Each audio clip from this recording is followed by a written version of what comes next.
రాత్రి చేసినారు నా కొడుకులో ఎవరు లేని వాళ్ళు మాది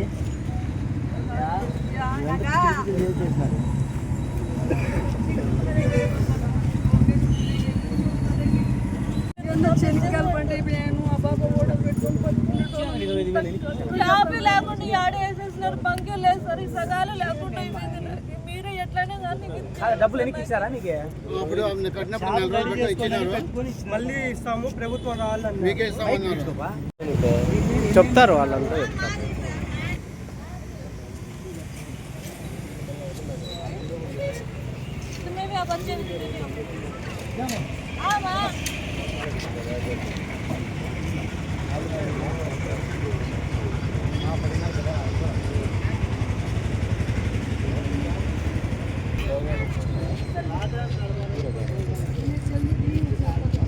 అది వీళ్ళు కదా ఆ పక్కదే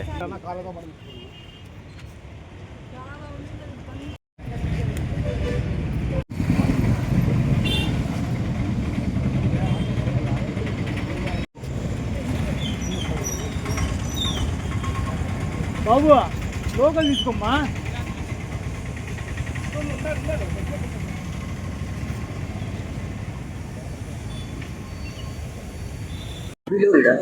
వాళ్ళ సంబంధం లేదు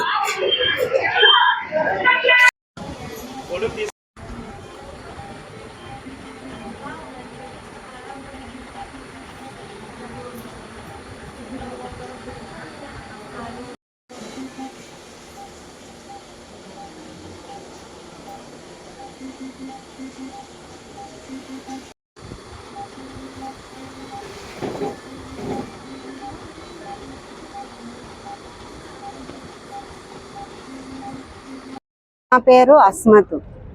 ఆ పాప ఇప్పుడు సూసైడ్ చేసుకునేది మా ఆడబిడ్డే.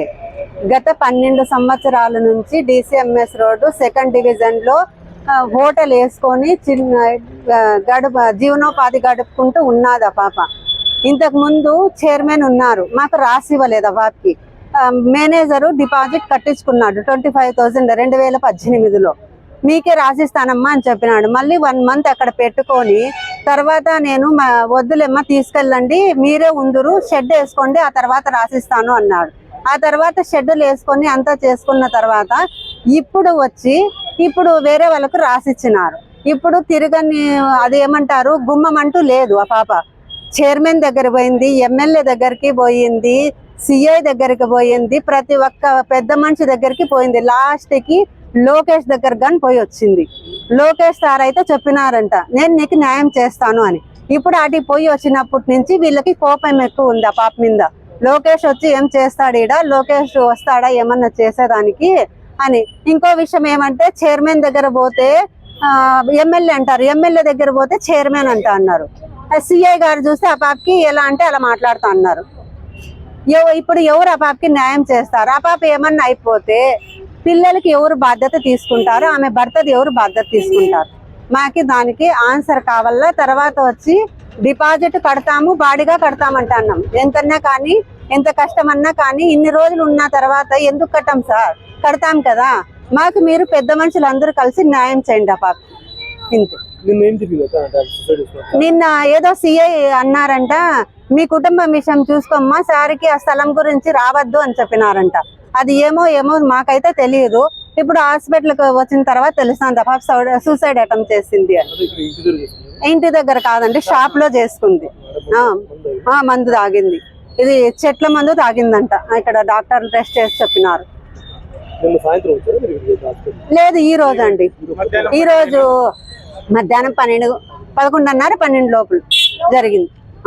పిల్లలకి స్కూల్కి పంపించి వాళ్ళ ఆయనకి పని పంపించి అంతా చేసి ఆ పాప మనసులో ఏమనుకుందో మనకు తెలియదు కదా, చేసుకుంది. ఆ పాప షాప్ లో చేసుకుంది.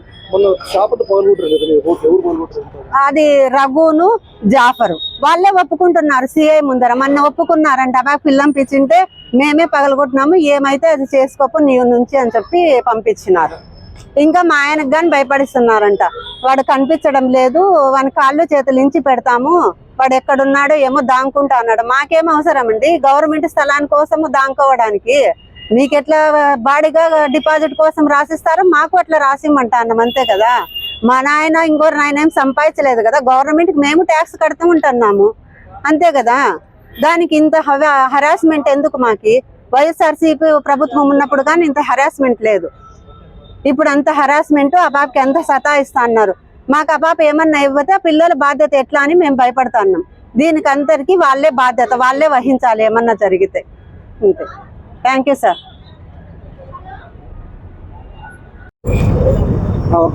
సార్ నమస్తే సార్, నా పేరు మెహతా సార్, గానుగు మెహతాజు. నేను వచ్చి ఇక్కడ గత 12 ఏళ్ల నుంచి నివాసం పొందుతున్నాను. DCMS స్థలంలో షాప్ వేసుకొని హోటల్ జరుపుకుంటూ ఉన్నాను సార్. వేరే వాళ్ళు DCMS ఆఫీస్ చుట్కారం తిరిగాను. 2019లో నేను అమౌంట్ కట్టినాను. ఆయన కట్టించుకొని ఈయన DCMS సార్ వేరే ఆయన ఉంటే ఆయన కట్టించుకొని మళ్ళీ ఎన్నికి ఇచ్చి ఇయ్యలేదు నాకు కానీ డబ్బులు, వేరే వాళ్ళకి ఇచ్చినారు అంటున్నారు. నాకైతే ఇయ్యలేదు. మీకే కేటాయిస్తానమ్మా అన్నారు. ఇన్నాళ్ళు తిరిగినాను. మళ్ళీ DCMS సారు మన ఎలక్షన్ల ముందర ఎవరు ఎక్కలేదు DCMS సారు, మళ్ళీ వచ్చి కలిసండి అన్నారు. నేను పోయి వాళ్ళ దగ్గర కలిసినాను. ఆయన ఏం స్పందించలేదు. వచ్చినారు, చూసినారు షాపులు కానీ చూసి మీకే కేటాయిస్తానని మళ్ళీ వేరే వాళ్ళకి రాసి ఇచ్చినారంట సార్. నేనైతే ఈ నివాసం కోల్పోతే ఇంకేం చేయలేను. ఆటికి పోయి నేను లోకేష్ సార్ దగ్గర కలిసినాను. 3 టౌన్లో కంప్లైంట్ ఇచ్చినాను. నా దగ్గర జౌర్జన్కి వచ్చింటే వేరే వాళ్ళు తీసుకున్న వాళ్ళు. DCMS సార్ వాళ్ళు అయితే రాలేదు నా వరకు. వాళ్ళు వేరే వాళ్ళు ఇచ్చి నాకు దౌర్జన్యం చేసినారు. ఇటు చేసుకొని తింటా అంటే మొన్న కానీ కంప్లైంట్ ఇచ్చి వచ్చినాను. ఆటికి లోకేష్ సార్ కలిసింటే నేను చెప్తానమ్మా, నేను అన్ని మాట్లాడి నేను చెప్తాను అన్నారు. ఆటికి 3 టౌన్ కాడికి పోయింటే నాకు కేసే తీసుకోలేదు. మన గొడవ జానా జరిగింటే ఆ 3 సార్ను అంతా ఉండలే. మళ్ళీ రాండి అంటే మధ్యాహ్నం పోయి 2 గంటల వరకు కూర్చొని వచ్చేసినాను సార్.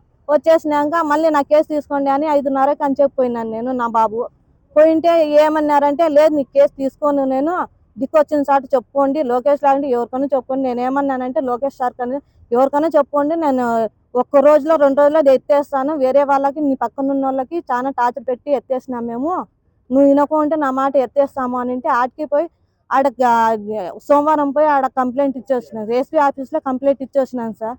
మళ్ళీ అది ఇచ్చి వచ్చినాక తర్వాత ఇట్లా జరిగింది సార్. మొత్తం రాత్రి 12 గంటల వరకు ఉంది సార్ నా షాప్ చేసుకునే తినేదానికి. అది లేకుండా ఎత్తేసినారు సార్. ఇప్పుడు నాకైతే బతికే పరిస్థితి లేదు సార్. ఈ పిల్లలను పట్టుకొని బతుకుంటున్నాను సార్. సన్న పిల్లలను పట్టుకొని చిన్నప్పటి నుంచి ఇక్కడ బతుకు. నేను చెప్తాను సార్, నేను అమౌంట్ కడతాను అందరు నేను చేస్తాను అంటే నేను ఉన్నారు సార్. దిక్కొచ్చిన సార్ చెప్పుకోండి అని సార్ బెదిరిస్తున్నారు సార్. 3 టౌన్లో కానీ అదే మాటే అన్నారు సార్, ఎవరికైనా చెప్పుకోండి అని. వేరే వాళ్ళు సార్ వాళ్ళ అండ చూసుకొని వీళ్ళు చేసినారు సార్. సార్ వాళ్ళని చూసుకొని వాళ్ళు వచ్చి జాఫర్ అనే ఆయన, అవిజ్ఞ గోపాల్ అనే సార్, రఘు గోపాల్ సార్, ముగ్గురు చాలా ఇది చేస్తున్నారు సార్. నాకైతే సత్య పరిస్థితి ఉంది సార్. సత్యదేమో గ్యారెంటీ సార్. CA గారు అదే అంటున్నారు సార్, నేను తీసుకోనంటే మళ్ళీ SP ఆఫీస్ కాడికి పోయి కంప్లైంట్ ఇచ్చి వచ్చినాను సార్. నేను అది ఇచ్చి వచ్చినాక ఇది జరిగింది సార్. మళ్ళీ తర్వాత ఆడోళ్ళకి అనుకోకుండా మేము టార్చర్ పెడతామండి సార్. ఎవరికి లేదు సార్. ఉరివే మేము ఉన్నాం సార్ 12 ఏళ్ల నుంచి, ఎవరికి లేదు. నమస్తే సార్ లోకేష్ సార్. నమస్తే సార్ లోకేష్ సార్, మీ దగ్గర వచ్చి కలిసినాము. నేను మెహతా వాళ్ళమ్మని సార్. నేను ఆటకు కళ్యాణ్ దుర్గానికి వచ్చి మీటింగ్లో కూడా కలిసి వచ్చినాను సార్. మీటింగ్లో దగ్గరకు వచ్చి కలిసి కూడా వచ్చినాను సార్. మీరు నెరవేరుతాం అన్నింటినే ధైర్యంగా వచ్చేసిన సార్. మొన్న వచ్చే వాళ్ళకి మమ్మల్ని సాయంత్రం ఆశలు అప్పుడు పెట్టింది కాక ఇప్పుడు చాలా ఎక్కువ పెట్టినా సార్. నేను నా బిడ్డ బతుకుంటున్నాము. అయినా కూడా రాత్రి 12 గంటలప్పుడు ఎప్పుడు వీకేసినారో తెలియదు సార్. నేను షాప్ పెట్టుకొని ఇంటి వచ్చేళ్ళకే తెల్లారాలకే లేదు, బంకు లేదు, షాపు లేదు, మా బతుకులే బజార్లోకి వేసినారు సార్. మేము ఎట్లా బతుకోవాలి సార్? మాకు ఎట్లన్నా కానీ సాయం చేసింది సార్. నా బిడ్డ నేను ఆడికి ఎక్కడ ఆ పోలీస్ స్టేషన్ పోయినా మా మీదకి వస్తున్నా సార్. వాళ్ళ టార్చర్లు ఎక్కువ అయిపోయినాయి సార్. మాకు అంచనా పచ్చని ఉన్నోళ్ళే మాకు టార్చర్ పెడుతున్నారు సార్ ఇప్పుడు కొత్తగా వచ్చిన వాళ్ళని. నమస్తే సార్, మమ్మల్ని ఎత్తనే నెరవేర్చండి సార్. మాది నా పేరు అహ్మదుల్లా. నాది వెల్డింగ్ షాపు. నేను గత 15 నుంచి ఇక్కడ పని చేసుకుంటున్నాను. వెల్డింగ్ షాప్లో పని చేసుకుంటున్నాము. 2018లో మేము 5-6 మంది కలిసేసి 25,000 కట్టినాము. నెల రోజులు పెట్టుకొని మేనేజర్ ఎన్నికి ఇచ్చేసాము. ఇంకా కొన్ని రోజుల తర్వాత ఇస్తామప్ప, ఇప్పుడు వీళ్ళేమో అని చెప్పినాం. మళ్ళీ ఆ తర్వాత పోయి కనుక్కున్నాం కానీ అప్పుడు కానీ మీకే ఇస్తామప్ప, మీకేం బాడీకి అడిగినాము, ఏం అడగలేదు కదా, ఉండిపోండి మీకే ఇస్తామని చెప్పేసి చెప్పారు. అయినా కానీ మొన్న 1 సంవత్సరం ముందు కానీ పోయి చెప్తే మా దాంట్లో ఏం లేదప్ప, అంతా కలెక్టర్ హ్యాండ్ ఓవర్లో ఉంది, డిసిఎంఎస్ ఆఫీస్ది. మళ్ళీ ఏదైనా కొత్త చైర్మన్ వస్తే ఇస్తా ఉండండి. సరే అని చెప్పేసి మళ్ళీ అప్పటి నుంచి తిరుగుతున్నాం. మళ్ళీ కొత్త చైర్మన్ వచ్చినాక పోయినాము. సార్ మా పరిస్థితి ఎట్లా సార్ ఇట్లా అయింది. చైర్మన్ మేనేజర్ వాళ్ళంతా వచ్చి చూసినారు అన్ని షాపులు, ఎవరి షాప్ చూసేసి సరే ఆఫీస్కి రండి మాట్లాడదామన్నారు. మళ్ళీ పోయినాం 2-3 సార్లు పోతే చైర్మన్ దొరకలే. 4వ సారి పోయినాము, మీటింగ్లో ఉన్నారు, మళ్ళీ చూద్దాం పోండి అని చెప్పి ఈయన మేనేజర్ చైర్మన్తో కలిగి లేదు. అది పరిస్థితి. ఇప్పుడు వచ్చేసి రాత్రి పీకేస్తారు. మేమైతే చిన్న పని చేసుకునే వాళ్ళం. చాలా బాగా కష్టంగా ఉంది సార్. మాకు ఇది ఆధారం తప్ప వేరేది ఏం లేదు సార్. ఏం చేయాలో మేము అర్థం కాకుండా సార్. మాకు ఇది లేకపోతే మాకు ఏం లేదు సార్. తెలుసుకోవాల్సిందే. అది పరిస్థితి. 5-6 మంది షాపులు ఉన్నాయి సార్. ఇక్కడ అందరికీ ఇదే టార్చర్ ఉంది. వీళ్ళకి అసలు మా చెప్పకుండా ఇచ్చేసి వీళ్ళు వచ్చి వాళ్ళ ఆఫీసర్లు చెప్పరు, వీళ్ళు వచ్చి మా మీద పడతారు. మీరు ఖాళీ చేయండి, మేము తీసుకున్నాము, మాకు ఇచ్చినారు అని చెప్పేసి. ఇది సార్ పరిస్థితి.